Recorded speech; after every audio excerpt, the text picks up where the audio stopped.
In Japan werden jährlich 400.000 Hunde und Katzen eingeschläfert. In Zoogeschäften werden Tiere in viel zu kleinen Käfigen verkauft und in Cafés werden Hunde, Katzen und andere Tiere für die Besucher zur Attraktion gemacht. Tierwohl, Fehlanzeige. Ein Desaster Japan.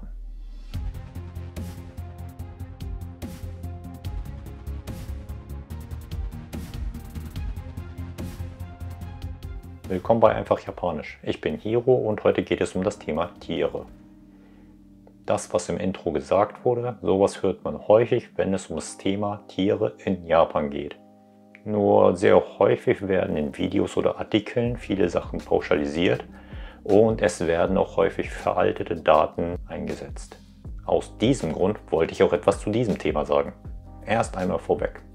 Ja, es ist tatsächlich wahr, leider, dass einige Tierhändler immer noch Hunde oder Katzen in absurd kleinen Käfigen halten und verkaufen. Das wird allerdings langsam, aber sicher weniger. Im Jahr 2016 gab es eine Gesetzesänderung, die immerhin verboten hat, dass Tiere im Laden 24/7, also rund um die Uhr, verkauft werden. Das wurde sehr häufig in Vergnügungsviertel gemacht.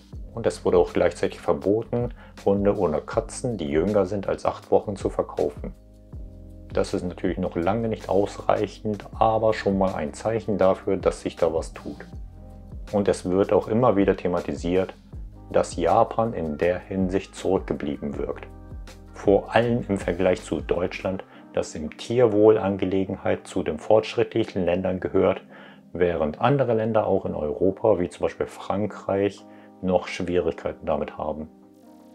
Einige Zoohändler haben auch von sich aus reagiert und haben den Verkauf von Hunden und Katzen beendet, wie zum Beispiel die Kette Smile One. Stattdessen bieten sie mehr Goodies an oder auch Kurse, um sowohl die Tiere als auch die Halter zu erziehen. Einige von euch kennen ja auch bestimmt ein relativ bekanntes Video im deutschsprachigen Raum. Da wurde erwähnt, dass jährlich 400.000 Hunde und Katzen im Jahr eingeschläfert werden und dass diese Zahl 400.000 auch eine Zahl vom Jahr 2010 sei. Doch nach Statistiken sehen die Zahlen in Wirklichkeit eher so aus. Es gab tatsächlich Jahre, in denen es halt mehr als 400.000 waren, aber das war das letzte Mal im Jahr 2003 und nicht 2010. Und im Jahr 2010 hieß die Zahl 205.000. Ist immer noch viel, aber was wichtiger ist, dass die Zahl vom Jahr zu Jahr weniger wird. Mittlerweile liegt die Zahl bei weniger als 30.000 im Jahr. In der Zahl sind auch Tiere enthalten, die aus notwendigen Gründen, wie zum Beispiel Krankheiten, eingeschläfert werden mussten, einschließlich Tiere aus Privathaushalten. Aber man fragt sich natürlich, wo die Tiere dann geblieben sind. Ist auch eine berechtigte Frage. Dazu wären sicher diese Zahlen interessant. Seit dem Jahr 2008 sieht man eine klare, eindeutige Steigerung. Es wurden immer weniger Tiere eingeschläfert, stattdessen finden die Tiere neues Zuhause. Etwa 70% der Tiere aus dem Tierschutz finden ein neues Zuhause. Im Jahr 2000 waren es nicht einmal 5%. Und ja, es gibt viele Tiercafés, vor allem bekannt sind die Katzencafés. Die sind so beliebt, dass dieser Boom sogar auch mittlerweile Deutschland erreicht hat. Und mehrere Katzencafés wurden ja auch in Deutschland eröffnet. Es ist schon fraglich, ob das eine positive Entwicklung ist, da halt viele dieser Läden nicht unbedingt an das Tierwohl denken. Aber auch da lässt sich nicht pauschal sagen, dass alle Läden bitterst übel sind. Es ist tatsächlich vom Laden zu Laden unterschiedlich. Es gibt Cafés für unterschiedlichsten Tierarten. Also neben Katzencafés gibt es auch was für Hunde, Igel, Hamster, Eulen. Einige Läden lassen die Tiere halt im sehr fragwürdigen Umfeld arbeiten. Einige dagegen bieten sehr viel Platz und Freiraum und lassen auch die Besucher die Tiere nicht aktiv berühren. Und es gibt auch Cafés mit Katzen, die ihr Zuhause aus welchem Grund auch immer verloren haben und nach neuem Frauchen oder Herrchen suchen. Das Ziel dieser Cafés ist es, dass die Besucher die Katzen in Ruhe beobachten, also lange und sorgfältig, und sich danach für eine entscheiden. Es gibt auch sogar ein Café mit Übernachtungsmöglichkeiten im Nachbarzimmer, damit die Besucher lange überlegen können.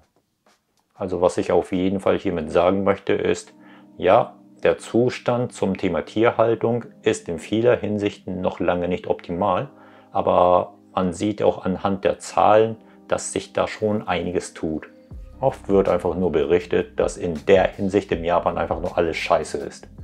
Aber das wird tatsächlich von vielen erkannt. Das Problem wird von vielen gesehen, nicht nur von wenigen, und auch auf der Staatsebene.